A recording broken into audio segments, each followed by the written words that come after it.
कहीं बंदूक गोली बम के आदी हो नहीं सकते, वतन को चाहने वाले फसादी हो नहीं सकते। अगर जान को खतरा हो तो सदका देकर जान बचाओ, और मजहब को खतरा हो तो जान देकर अपने मजहब को बचाओ। तो आपने सुना है, इनका साफ तौर पे कहना है कि जो जिस धर्म के लोग हैं उनको उस धर्म की बात सोचनी चाहिए और किसी को भी किसी से झगड़ा नहीं करना चाहिए।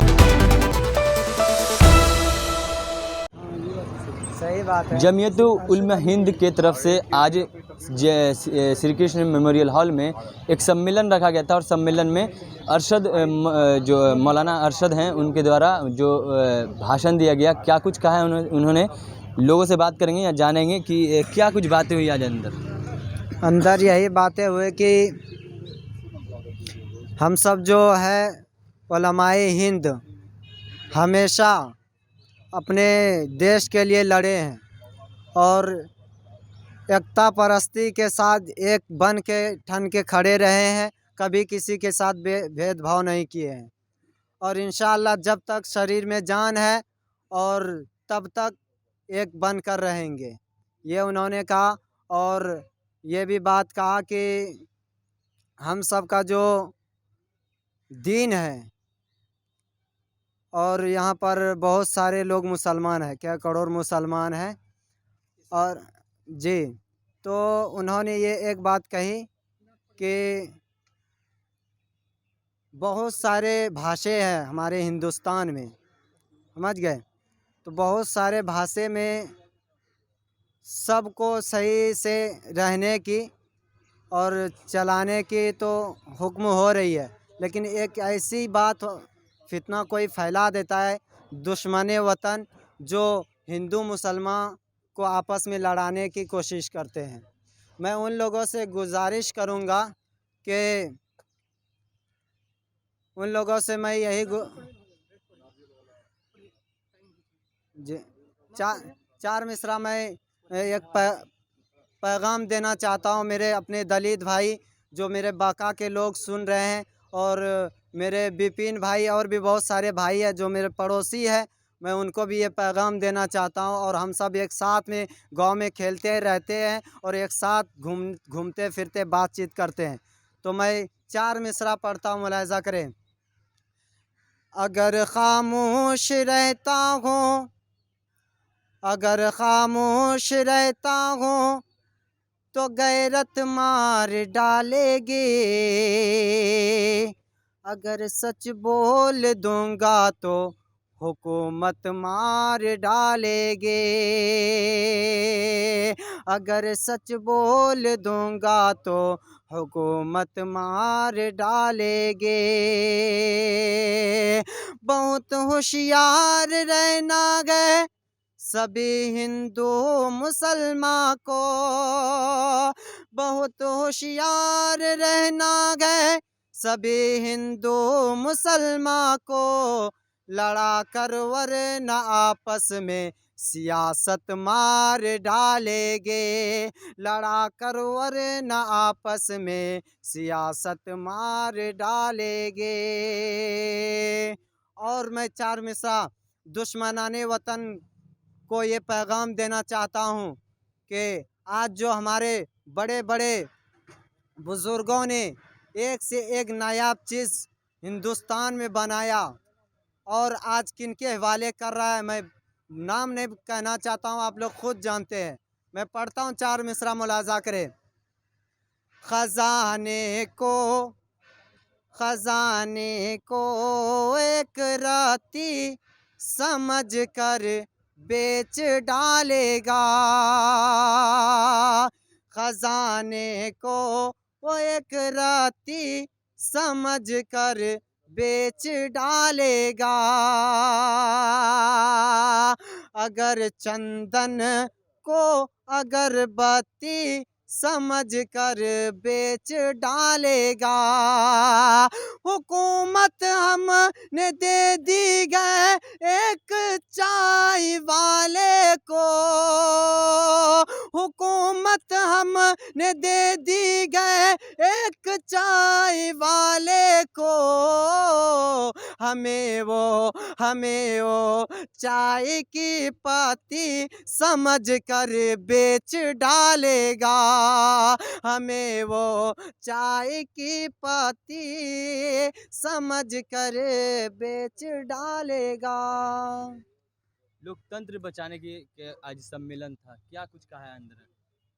मौलाना हज़रत अरशद मदनी साहब बोले कि एक साथ रहना है, हिंदू मुस्लिम सब ईसाई सबके साथ मिलजुल कर रहना है, काम करना है, मतलब भाईचारा के काम करना है, नफ़रत को ख़त्म करना है। अभी आप नात कुछ गा रहे थे, कुछ शायर बोल रहे थे। कि आज उन लोग कहते हैं नफ़रत ही के ऊपर, कहीं बंदूक गोली बम के आदी हो नहीं सकते, वतन को चाहने वाले फसादी हो नहीं सकते। आज कहते हैं कि मुसलमान आतंकवादी है, वतन को चाहने वाले कोई फसादी हो नहीं सकता है। और हिंदुस्तान के ऊपर नेहरू के पहचान कहाँ से लाओगे, अरे नेहरू के पहचान कहाँ से लाओगे, अरे गांधी के अरमान कहाँ से लाओगे। नफ़रत की आग में जब जल जाएगा, अरे ऐसा हिंदुस्तान कहाँ से लाओगे, अरे ऐसा हिंदुस्तान कहाँ से लाओगे। ये सब आप कहाँ से सीखे हैं? हम लोग अपने मदरसे में तालीम होती है, अरे जो उस्ताद हैं, जो टीचर हैं, वो सिखलाते हैं ये लेकिन सब। लोग कहीं ना कहीं मदरसे को बदनाम करते हैं। मदरसे में बदनाम करने वाले ज़ुबान है, कुछ भी बोल दे आदमी। मदरसे में हर चीज़ की पढ़ाई होती है, और जाके यही तो हजरत ने बोला कि जहाँ भी पढ़ाई हो रही मदरसे में, उन लोगों को बुला कर यहाँ पर बैठाइए कि क्या बच्चे सीख रहा है, अपने ज़ुबान में तकरीर करे। तो वह अल्लाह और अल्लाह के रसूल के बाद उसके बाद उन लोगों के बैठाइए उन लोगों के कि क्या इनके टीचर सिखलाते हैं। यही और सब मैं है। उन गद्दार को दावते स्टेट देता हूँ कि वो मेरे मदरसा आए और देखे कि मदरसे में क्या होता है, और मुसलमान आलिम सिखाता क्या है अपने बच्चे को, वो आकर देखे। मेरे उस्ताद मोहतरम से यहाँ तक कि हम सब टॉयलेट जाते हैं तो उसका भी अदब सिखाते हैं। तो हम सबको सोचिए, टॉयलेट जाने का अदब सिखाता है तो अपने वतन पे और मर मिटने का क्या नहीं सिखाते हैं। हम गद्दार को कहना चाहते हैं कि वो आकर मदरसा देखे कि उसमें होता है क्या। आए, पहले तो वो खुद देखते नहीं है और ऊपर से इल्ज़ाम डालते हैं। चलिए, आज लोकतंत्र बचाओ सम्मेलन था, मौलाना अरशद साहब के साथ द्वारा किया गया, क्या कुछ कहा है उन्होंने? बिल्कुल मौलाना अरशद मदनी साहब के द्वारा किया गया। मैं उसका समझिए कि मैंने खुद भी काम किया और आप देख रहे हैं ये। और ये मैं आपके माध्यम से कहना चाहता हूँ कि जो मौलाना अरशद मदनी साहब के थ्रू ये हुआ, चाहे हुकूमत किसी की बाद में थी, जमीयत उलमा 1919 में कायम हुई थी। 100 साल उनकी तारीख़ है, समझ गए? 100 साल उनकी तारीख़ है जमीयत उलमा की। और उसके बाद इन लोगों ने, अभी अरशद मदनी साहब ने ऐलान किया ना कि इससे पहले चाहे जिसकी हुकूमत थी या जिसकी हुकूमत है, सियासत से इनका अब लेना देना नहीं है। जमात का जब आज़ाद हो गया था तो ये ऐलान कर दिया गया। पता ये चला कि ये धार्मिक हमारा ये है, और हमारे धार्मिक रहनुमा के एतबार से हम भारत के शेर इन्हें कहते हैं। और क़यादत जो हिंदुस्तान में धार्मिक अंदाज में क़यादत संभालते हैं, उनकी क़यादत पर हम लोग लब्बैक कहते हैं। तो पहला एक शेर हज़रत के लिए जो आज की जाए कि क़यादत हमें मिली है मौलाना अरशद मदनी जैसी, बिहार और भारत के लोगों। क़यादत हमें मिली है मौलाना अरशद मदनी जैसी, बिहार और भारत के लोगों। मक़द्दर का सिकंदर हैं हम, बिहार और भारत के लोगों। तो यकीनन पूरे भारत के मुसलमानों में, आप पूरी दुनिया के मुसलमान, जो ये खुसूसन आप लोग मीडिया के हवाले से ये चर्चे हुए हैं, ख़ास के रामलीला मैदान में जो उस दिन उन्होंने ओम अल्लाह एक ही, आपने जगह जगह पटने में भी देखिए साईं बाबा का जहाँ मंदिर वहाँ पे लिखा होगा सबका मालिक एक है। और आप क्या दुनिया के किसी भी खित्ते में किसी से पूछे तो जब कुछ नहीं था तो वो था, कुछ नहीं रहेगा तो वो रहेगा। एक नाम को कई एक आदमी के कई नाम से पुकारा जाता है। उसी को अब्बू, उसी को डैडी, उसी को फादर, उसी को वारिस, उसी के पापा, ये सब नाम होते हैं। एक ही का नाम है। उसी तरीके से मानने वाले का सब है।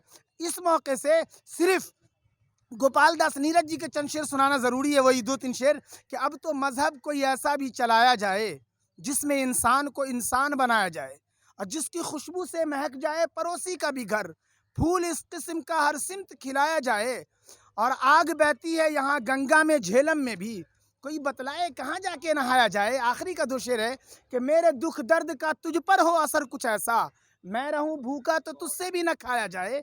और हिंदू मुस्लिम को पिरो करके नीरज जी बड़े कवि रहे, उन्होंने लिखा था कि जिस्म दो हो के भी दिल एक हो अपने ऐसे, मेरा आंसू तेरी पलकों से उठाया जाए। आज की महफिल का, जमहूरियत कॉन्फ्रेंस का लब्बे लुआब यह है कि उन्होंने जो, और आप लोग मीडिया वाले भी जो आए, अभी जो रामलीला मैदान से पूरी दुनिया में आवाज़ गई ओम अल्लाह एक है, उन्हीं को एक रुबाई के माध्यम से मैं कह दे रहा हूँ, जो अक्सर मीडिया को मैंने दिया है कि है ज़ात वाहिद इबादत के लायक, ज़बां और दिल की शहादत के लायक, और उसी के हैं फरमा इताअत के लायक, उसी की है सरकार खिदमत के लायक। पता ये चला कि किसी भी मुल्क का प्रधानमंत्री हो, इसकी सरकार, उसकी कुर्सी आती जाती है, उसमें तब्दीली नहीं होने को, उसकी कुर्सी में, तो यकीनन जो है उसकी कुर्सी अहम है। तो हम लोग जो है ईश्वर खुदा ये धार्मिक अंदाज में जो होगा, हर आदमी अपने अपने धर्म पर रहे, और अपने धर्म को जब जानेगा इंसान तो हासिल कलाम ये भी होता है कि हम और आप ये जाने कि अगर जान को ख़तरा हो तो सदका देकर जान बचाओ, और मज़हब को ख़तरा हो तो जान देकर अपने मज़हब को बचाओ। तो हमारे मजहबी ये रहनुमा है जिसके मुताबिक हम अब सब चलते हैं। सियासी अलग फील्ड है। तो आपने सुना है, इनका साफ तौर पे कहना है कि जो धर्म के जो जिस धर्म के लोग हैं उनको उस धर्म की बात सोचनी चाहिए, और किसी को भी किसी से झगड़ा नहीं करना चाहिए। तो क्या क्या जमीयत उलमाए हिंद के लोगों ने आपने सुना है। सही तमाम अपडेट्स खबरों के लिए जुड़े रहे हमारे चैनल इनसाइड के साथ। तब तक के लिए धन्यवाद।